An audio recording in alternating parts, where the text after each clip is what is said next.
This book came out about 3 months ago as we're recording this. Colors in Her Hand by Alice Zorn. It's a Canadian fiction about art, disability, and family. Theresa, what are you making of this one so far? Did you finish it? I did finish it actually.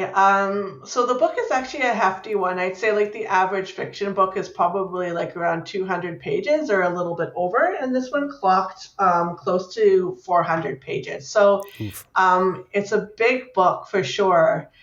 I would say like for me, the first 160 pages were a bit up in the air. I didn't quite know where the story was going or what the point of it was, but then something happens. Things happen in the story, and I felt like the pacing really changed, and the last half or majority of the book really went quite quickly for me. So the reason I was asking if you finished it is because by email you let us know that you were only about halfway, and then like Yeah. 12 hours later, now you're finished. So Well, what happened? oh my gosh. Well, I guess I should first talk about what the story is about. So, the main character, the central figure in the story, her name is Mina. She is in her late 30s and she has Down syndrome. So, one of the voices, one of the four kind of characters or voices in this book is actually hers. The other is Bruno, who is her brother, and he is her caretaker. They don't have any family left. Their parents have since passed away. There is another character. Her name is Gabriella, and she is, spoiler, the former girlfriend of Bruno. And then there's also this character named Iris, and she actually first befriends Mina and then becomes Bruno's lover and girlfriend. So I would say for me, the turning point in the story is when Gabrielle decides to leave Bruno, and Iris comes into the story as more than just someone who has met and befriended Mina, but becomes this lover, this romantic figure in Bruno's life, and that really changes a lot of their Hmm. dynamic and some things that Iris is doing kind of in the background with regards to Mina. So what's the heart of this story? Like, what is it that did it for you?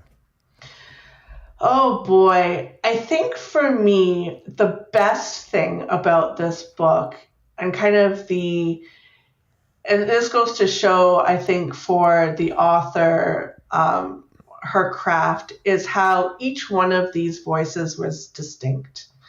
So it Hmm. didn't feel like the thought, the intentions, the characters were homogenous in the writing. So, Mina has a very distinct voice in this story.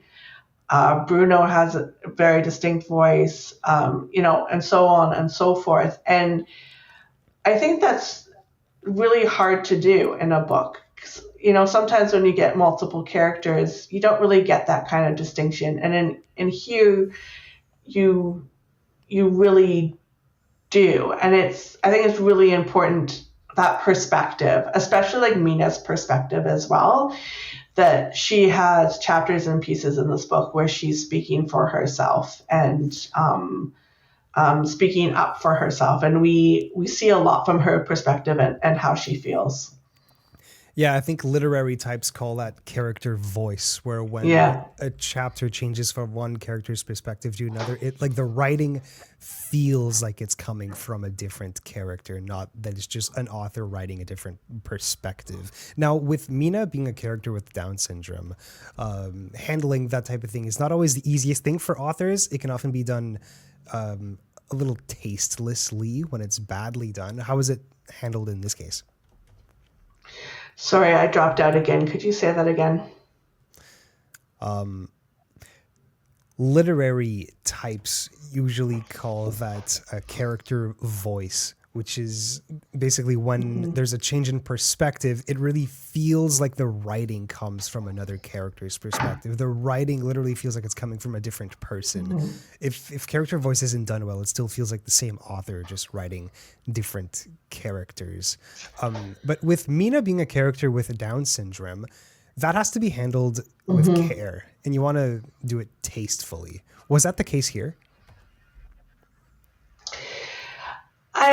I felt that with her character and like with and all the other characters really is that you're very immersed in their life, and I think with Mina you get very immersed in her life and who she is as a person. And to me, it rang with authenticity in that, you know, we have a person who really enjoys and needs structure in their life, who has difficulty making friends, but has people that in her life that she really loves. You see that she really struggles with her brother, who, you know, isn't just maybe the regular sister brother kind of a relationship, but he is her caretaker. And so while she has freedom, she has her own apartment for a good part of the story. He does have to make changes in her life that are very difficult, and we really see that play out through her pieces in the book for sure. I would say that there's definitely some problems for me in the book, like some things that are kind of problematic for me as well. But in terms of the voice that's given to Mina, I felt very immersed by it. And, you know, she's described as a person who really enjoys colorful outfits. She has this gift, and the gift is kind of central to a good part of this book, is that colors speak to her, and she loves embroidery. So she makes these amazing embroidered pieces, but she kind of hoards them. She doesn't really let anybody see them or take them or anything like that. But they're described in like these amazing colors and color compositions. And so she has like this amazing gift as well. And yeah, I think that aspect of her is just really well done. And I mean, there's lots of pieces I think that are could be relatable to a lot of people about you know, her relationships and, you know, her struggles for communication. And I know I have gone from 0 to 100 about innocuous things as well. You know what I mean? So there's a lot I think that a person can relate to in her frustrations and her struggles with communications and relationships and such. All right, perfect. That was Colors in Her Hand by Alice Zorn. Thanks, Theresa.